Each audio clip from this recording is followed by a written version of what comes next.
and male continue to rise despite legal mechanisms put in place to fight the vice. Now, on Tuesday this week, territorial police in Rizi arrested a school teacher of Mato Muslim Primary School in Chanju in Tungamo district on allegations of molesting and sodomizing a 15-year-old boy, male pupil. Now, the 23-year-old resident of Chamuhanga village in Ntungamo is alleged to have sexually abused the victim since February 2018 and had threatened to kill the victim if he reported the matter. Now, the matter was, however, reported to police by victims, actually the victim's stepmother, and the victim was actually subjected to medical examinations whose results confirmed penetration and rupture of his rear side. Let's take a story. Let's take a watch. Tanzania, Zambia. We had reports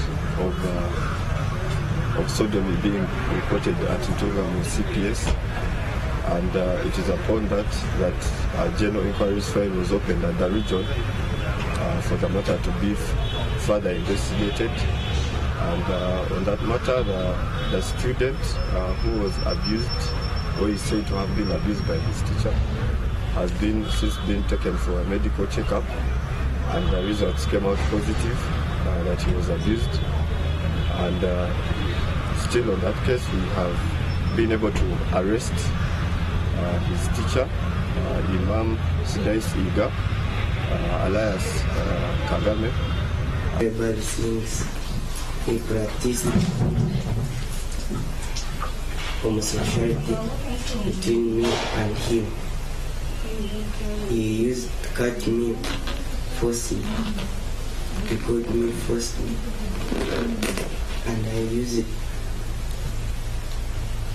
to fight with him so that he can leave me. And I go. Therefore, we condemn the act if it was really done, and we leave the investigations to police. If the police find that he really committed the crime, the law will take its course.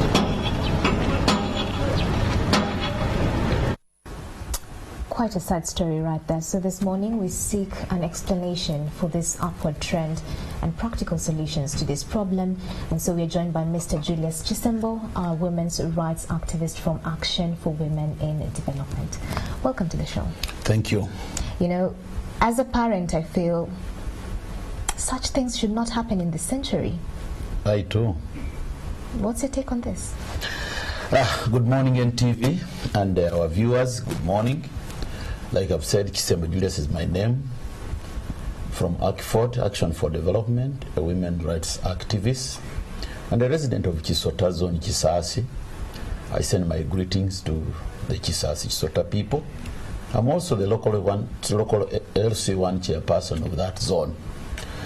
Apart from that, it's a sad story that we have just heard, and as you note, there has been a trend, an upward trend of sexual harassment, particularly of children, maybe simply because they can't defend themselves or they do not have the right to say no, which the perpetrators think.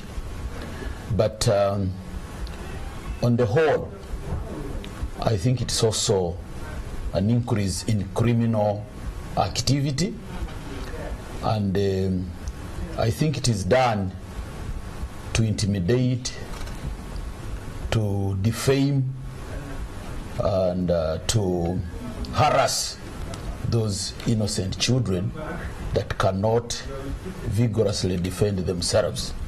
However, when we learn of such incidences, we condemn it in the strongest term, not only on children, but any sexual harassment, be it on girls or boys, women and men. And particularly in Uganda here, I'm personally aggrieved by the sexual perversions, because it is criminal here to sodomize or to practice that kind of sexual activity. But people somehow, somewhere, have moved on unabated, simply because there has been a literal cooperation, there is concealment of information, and there is intimidation. And sometimes it is done by superior, and then there's fear to report. Particularly for the children, the parents sometimes sympathize or connive to conceal a crime. Right. Well, Mr. Chisembo, you mentioned a number of things, one being fear. There's also something that you could have highlighted on, which is the morals. Yeah. Our moral decay within our society. And we'll start from there, because the child may be afraid, the child may not know their rights, but if at all it's either an uncle, if it's a father, if it's just even a stranger, because we've had stories that a child just goes to the toilet and they're either defiled or raped there. Your school, there's someone in there whose moral lining is not right. Have we as a society lost way when it comes to our morals? Thank you very much. It is true, as a society, we have lost a lot of interest in our morals. We have taken on morals that are not of human beings, but they are maybe of animals, or even, I don't know, they are not even of plants. Plants respect each other. But we want to believe, or research has also helped us to believe, that exposure to some of these other inhuman activities have also tended to deteriorate the morals within our society. Two, the societal mechanism to harass and fight these moral decayers is also lessened. And three, people have also been discouraged that when they actually do the reporting of some of these cases, either at the local council level or police, or even when they go to court, usually the victims are not protected. And that's where we can say that maybe we are failing, because in this particular story, it's a teacher sodomizing a student, barely 15 years old. Apparently this has been happening since February this year. Actually, February last year, 2018. And, the threats here and there, if you try to report, I'm going to murder you and stuff like that. Yes. And we believe as parents, when we're taking our children to school, that's actually the safest environment now, because our children are even being molested and sexually abused at our homes. Yeah. So, in terms of solutions and maybe what should be done to ensure that this does not happen in another school, that this is completely, averted, what should be done? Thank you very much. That harassment of children, like you have correctly said, is mostly perpetuated by people that are close to these children, in the hope that they will not make any noise, and they are lured at the point where someone who knows them very well really promises them something different. Like that student, a teacher could have even said, carry these books for marking, repeatedly. And then he creates that relationship between the child and the teacher, and then the child trusts the teacher, like parents trust the teacher. Like you have said, the safest environment for our children should be the school. Right. But now, when we learn of the safest environment becoming very unsafe, then we come out strongly, one, to advocate that whoever is in the act, whoever is in the criminal act, should be dealt with according to the law. We have laws dealing with the sexual harassment, and the recently Sexual Offences Act has stern punishments for perpetrators like this. My appeal for this case to succeed is that the school authorities, the parents, the other children that have information that will lead to the successful prosecution of that harmful teacher, cooperate with the law enforcers, with the court, so that a reasonable conclusion comes to this case.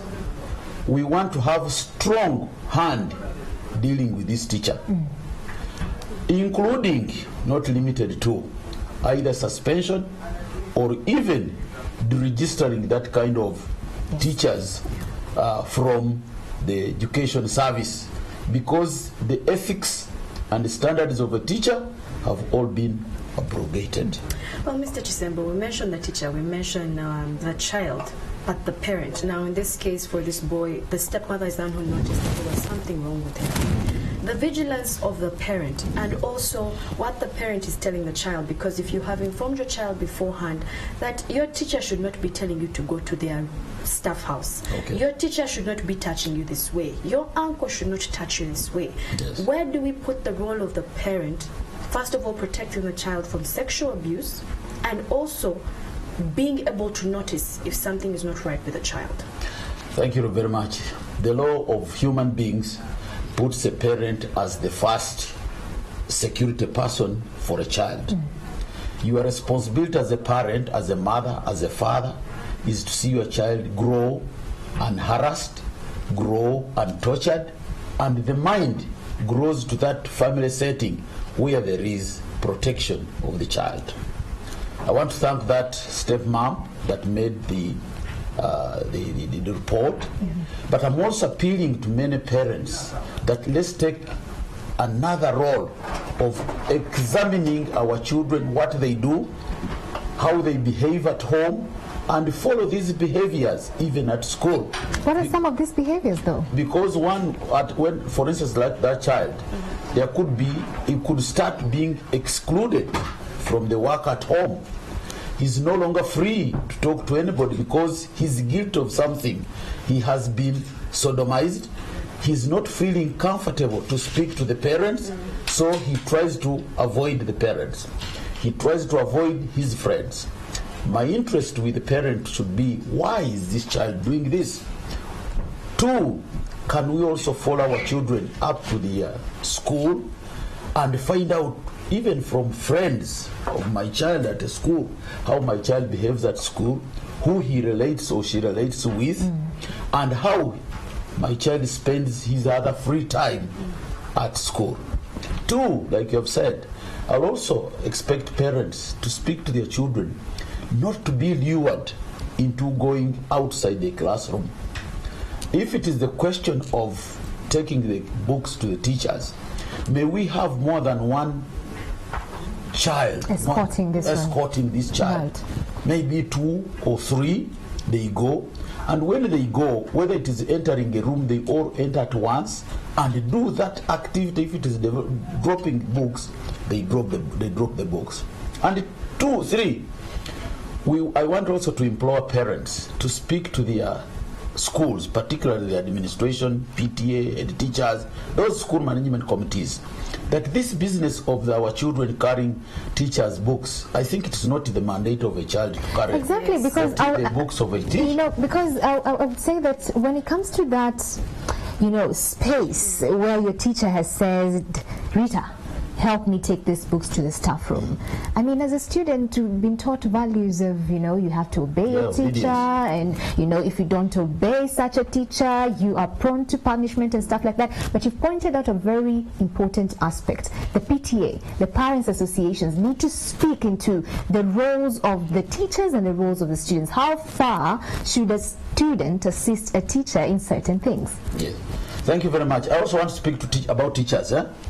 Fellow teachers also should be able to speak to the parents because these things cannot go unnoticed for all that period. From 2018 February, really? The fellow teachers must have known about it, but they just kept quiet because they do not want to antagonize or to shame their fellow teacher. But I want to speak to those teachers that their ethics tell them that once you see something going wrong in your school, within your profession, it is paramount that you point it out, lest you are going below the standard of ethical work standards of a teacher. Then, the head teachers also, sometimes these reports are made, But maybe we think there's somebody who has not done his part very well. The head teacher should also be taking a routine checkup of what is happening, especially that time lag of break, after class, lunchtime. Correct. What is happening? Why are the children frequenting a teacher's house? What are they doing? Really speak to your teacher. I have seen this boy or this girl frequenting your home, purportedly bringing books to your home. Why that particular person? Why only one? Why are not changing? Why are they not 3 or 4? Then the school administration in terms of children leadership should also be involved. Actually, they should be given that kind of authority that immediately you see something unusual happening in the school, confide in either the head teacher or the master on duty or even the friends of the child. But as we talk about the children saying something, now we'll also go back to the fact that sometimes if a child says something is happening, one will quickly say, is it true? Mm-hmm. There's also doubt in the child when they speak up. Yes. And there's listening to the voice of the child. If they say, every time this teacher comes around, this child is uneasy. Listening and watching this child and believing this child. Where do we have to start to believe the child, and where do we do? Because honestly, there have been cases where a child has said, this person is doing something wrong. This uncle is doing this, but the parent does not listen. Thank you very much. First of all, as parents, we need to instill values within our own home that each of us is respected by his or her own word. Me, what I speak with the mother of my children, who is my wife, what I speak with my children, I stand by it. So that these children learn these morals of speaking the truth right from the home setting. And 2, you also encourage them to believe each other. Even if you have a doubt, first believe the child, then do the search about the correctness of the statement of the child. Personally, I want to believe children do not lie, or if they do it under a certain reason, which you must find out, why has this child lied to me? Right. Sometimes my boy lies to me, but I take it upon myself to find out why he has done it. Sometimes he confesses and says, I had fear, that's why I had to do this. So can we create fearless home environment so that when we start at home, the only safe place would be home. Now we can also now carry the same safe place into school. How? We go to meetings at school. Let's speak to our fellow parents that what we need to do is to create a safe environment at school here. Right. This is the kind of environment we want for our children because we have a stake in these children. Then we also ask the administration of the school to carry on our mandate because we give them our children to look after them. They are third or second parents while they are away from our home. You know, this story, I think, is an eye-opener that, Yes. you know what, we need to change how we look at things. For a very long time, we are always wary of a male teacher sending a female student or a female teacher sending a male student, but now the ballgame is changing. Yeah. It's someone who's supposed to be a mother or a father defiling someone of the same sex only that this person is younger. So in terms of just communicating to even the public right now, telling them that, you know what, our moral fabric is, pretty much going under. And we need to make sure that we are informed. We need to make sure that the awareness is on another level. Where should we start? With the community, telling them that, you know what, even same-sex people can abuse each other. Thank you very much. I have told you I'm an LOC1 chairperson. I want now my fellow leaders in that respect. Given now this kind of information, we should run away very fast from what we used to know, that if you find a male teacher with a male student, there is no problem. A female teacher with a female student, now that one has changed. We have been invaded by the cancer of gayism the cancer of lesbianism. Now we are doing, we have sexual perversions. People are doing what we did not know. Now it is real, it is with us on the ground. These are the cases that we have just seen. Ntungamo is a rural place. Imagine that. We would have thought that maybe Kampala is cosmopolitan, but Ntungamo is very far. And we believe that morals in the villages should have been very strong. So now this message is, even in the villages, the morals of everyone has decayed. We need to start right from the LOC meetings. We need to initiate.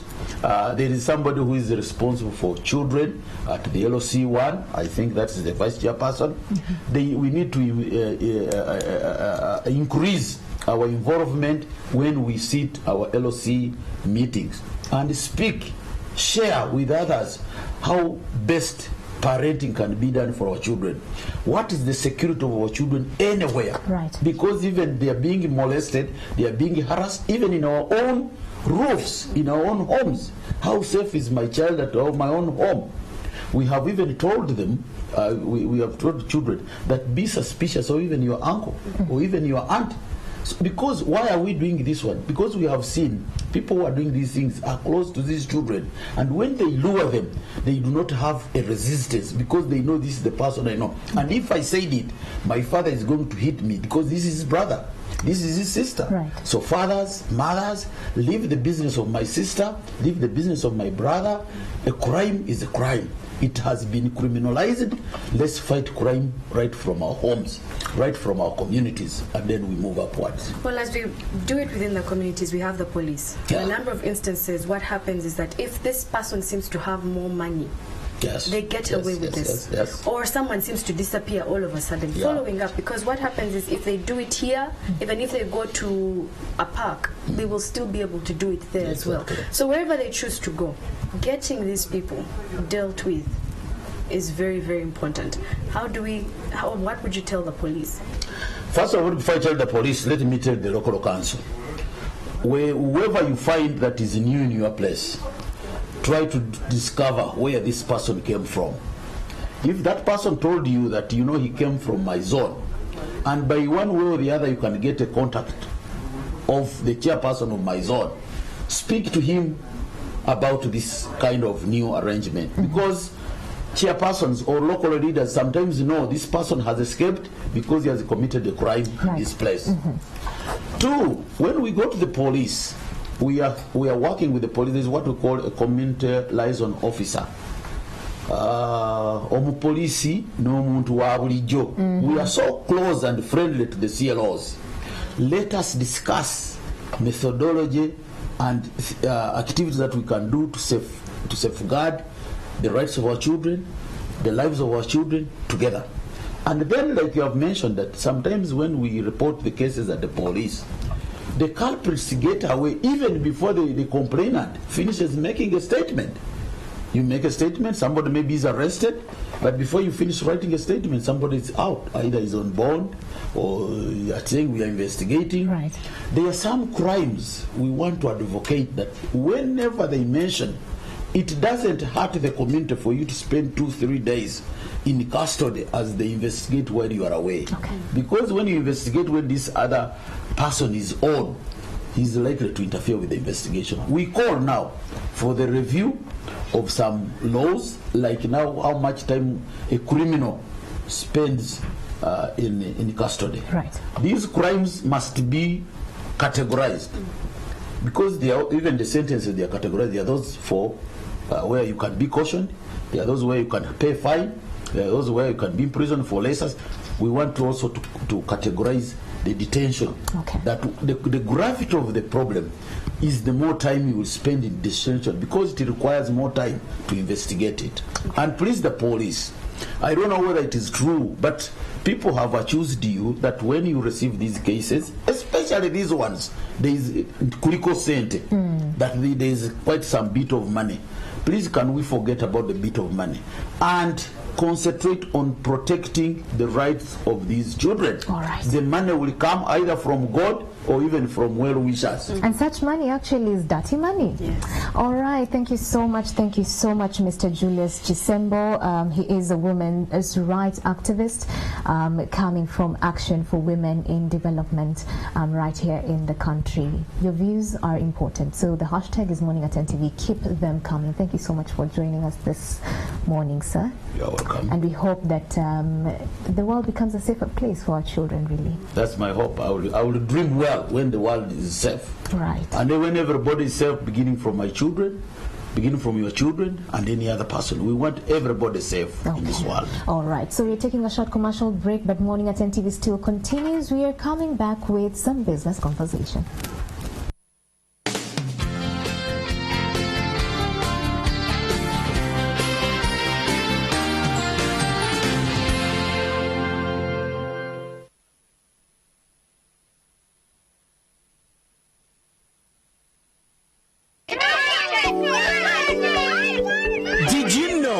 Education is the most powerful weapon which you can use to change the world.